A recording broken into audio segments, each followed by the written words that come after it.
The beam sliced through the perpetual twilight, a lonely sentinel against the encroaching gloom. Here, on this island's edge, the lighthouse was our prison, our sanctuary. I watched Daniel, my father, his silhouette stark against the lamp's glow, his shoulders slumped under a weight I couldn't name but felt echoing in my own bones. The sea was a constant ache. It roared and whispered, a relentless reminder. Flashes invaded my memory. The splintering wood, the cold spray, Mum's scream swallowed by the waves. Now sound was a forgotten language. Daniel tried. I saw it in the way he'd stare at me, his eyes filled with a desperate plea I couldn't answer. He'd bring me sketchbooks, charcoal pencils, anything to coax me out of the silence that had become my world. But the words were gone, lost to the ocean's depths along with her. From my window I watched her sometimes. Sarah. She worked at the diner in town, her hair the color of sun-bleached sand. I saw her kindness in the way she spoke to the fishermen, the way she'd offer a smile even when the wind seemed to carry only bitterness. She looked at the lighthouse often. I wondered what she saw. One day I walked to the beach, the familiar ache in my chest a dull throb. The sand was cold beneath my bare feet. I found a piece of driftwood, its surface smooth and worn. With a shard of shell I began to carve. A face, her face. The waves crashed, erasing my memory with each surge, but I kept carving, desperate to hold on to something. I didn't notice Sarah until she was standing beside me, her shadow falling across my work. She didn't speak, didn't offer empty platitudes. She simply watched, a quiet understanding in her eyes that cut through the silence like a shard of light. The ocean continued its lament, but for the first time since, I felt a flicker of something other than the cold, crushing weight of the sea. The next day, I found a small, weathered box tucked beneath the bench on the porch. Inside, nestled amongst some smooth beach stones, was a new sketchbook and a set of charcoal pencils. My throat tightened. I knew who had left them. I took the box inside, the charcoal dust smudging my fingers. Caleb was upstairs, lost in his usual silence. Days bled into weeks. I began leaving small offerings for Caleb, a handful of iridescent shells, a piece of sea glass, a smooth grey stone perfect for sketching. I placed them near the lighthouse door, like gifts to a silent god.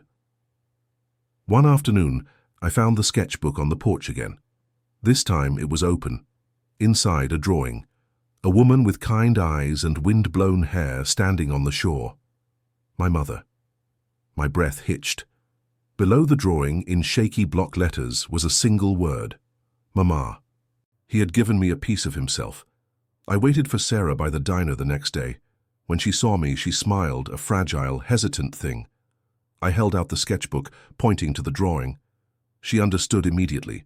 Her expression softened, and she reached out, gently tracing the lines of the drawing with her fingertip. He misses her, she whispered, her voice barely audible above the wind. I nodded, unable to speak. I handed her the sketchbook. She looked at me, question in her eyes. I nodded again, a silent thank you.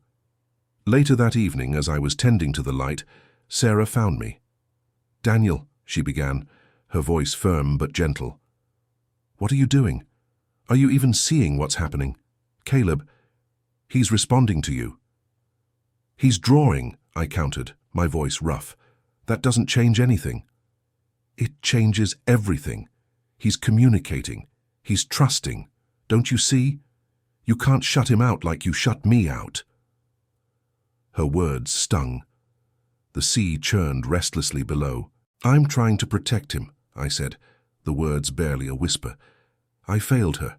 I can't fail him too. The guilt pressed down on me, a weight I carried daily. Sarah stepped closer, a mixture of compassion and frustration evident in her eyes. You can't protect him from grief, Daniel.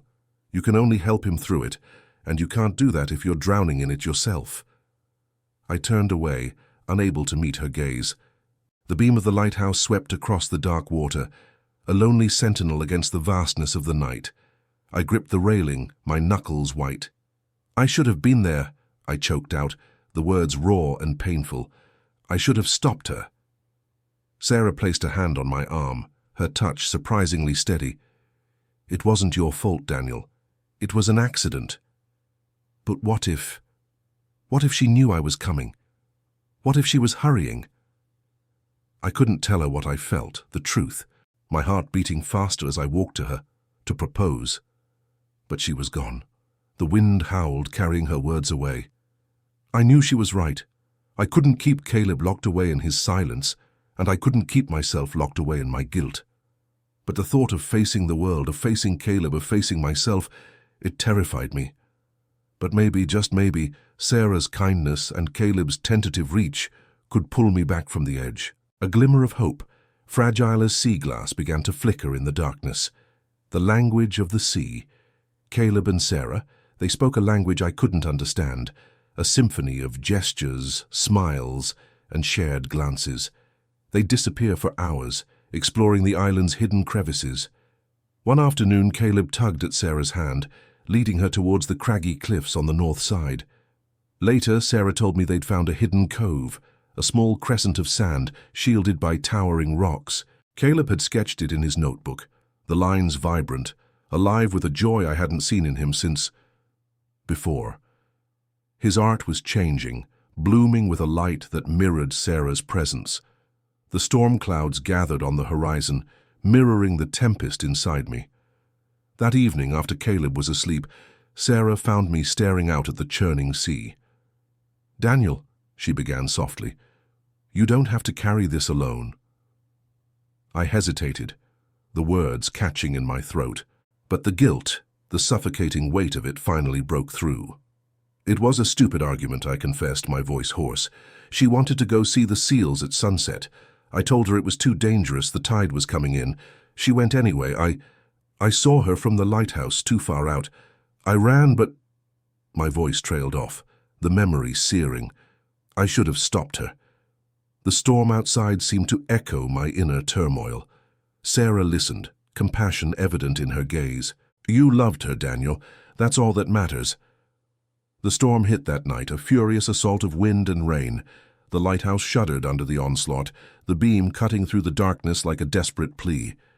I worked through the night, securing the structure, my fear for Caleb fueling my actions. He slept soundly, oblivious to the chaos raging around us. Sarah stayed with him, a silent guardian against the storm. As dawn broke, the sky shifting from black to bruised grey and purple, the storm began to subside. Exhausted, I found Sarah and Caleb on the porch, huddled together, watching the waves crash against the shore. Caleb pointed to the horizon, and Sarah smiled, understanding his silent communication. A rainbow arced across the sky, a fragile promise of hope after the storm. For the first time in a long time, a warmth bloomed in my chest, a sense that maybe, just maybe, we could weather this storm together. The storm's fury peaked. Suddenly Sarah burst in, her face pale but resolute. "Daniel, Caleb. He's drawing something. I think he wants to show you." I followed her to the small table where Caleb sat, hunched over a sketch pad. His hands flew across the page, charcoal dust smudging his fingers. He held up the drawing. A crude but unmistakable depiction of the lighthouse, encircled by waves with jagged lines radiating upwards, mimicking the distress signal. Below it, another drawing. A boat, tossed violently, with a question mark hovering above. Understanding crashed over me. He was trying to tell us the lighthouse was in danger, that someone needed help. I grabbed the radio, my hands shaking. "Mayday, Mayday, this is the North Head Lighthouse. We are taking heavy damage, structural integrity compromised. Possible vessel in distress vicinity of the island. Request immediate assistance." The silence that followed was agonizing, broken only by the howling wind. Then a crackle, a voice strained but clear. "North Head Lighthouse, this is Coast Guard Cutter Eagle. We copy your distress signal. We are en route. ETA 1 hour. Stand by." Relief washed over me, but the storm wasn't finished. A rogue wave slammed against the lighthouse, the structure shuddering violently. A section of the railing on the gallery broke away, plunging into the churning sea below. Fear gripped me. We had to get to the lower levels, reinforce the main support beams. Sarah and I worked as a team, hauling sandbags, securing loose equipment, our movements synchronized by adrenaline and a shared determination to protect Caleb and the lighthouse. The storm raged, and the weight of the past threatened to drown me. Then, above the roar of the wind, I heard it. A small, hesitant voice. "Papa." I froze, turning towards the sound.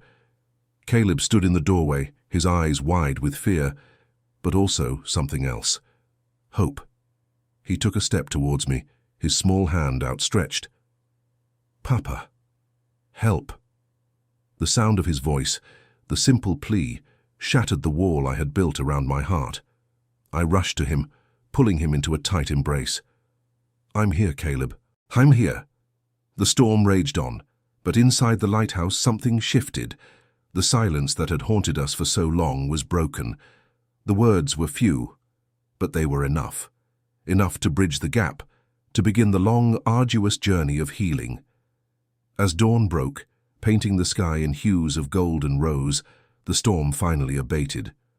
The Coast Guard arrived, rescuing a small fishing boat that had been caught in the storm.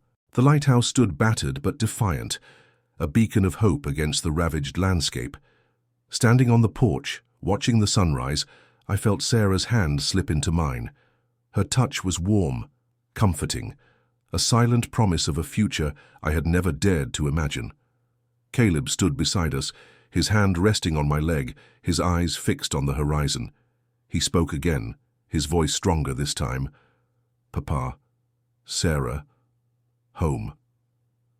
And in that moment, I knew. We had weathered the storm. We had found our voices, our connection, our hope. The lighthouse, once a symbol of my isolation, had become a sanctuary, a testament to the enduring power of love and family. The sea still roared, but now it sounded like a lullaby, a promise of peace, a new beginning.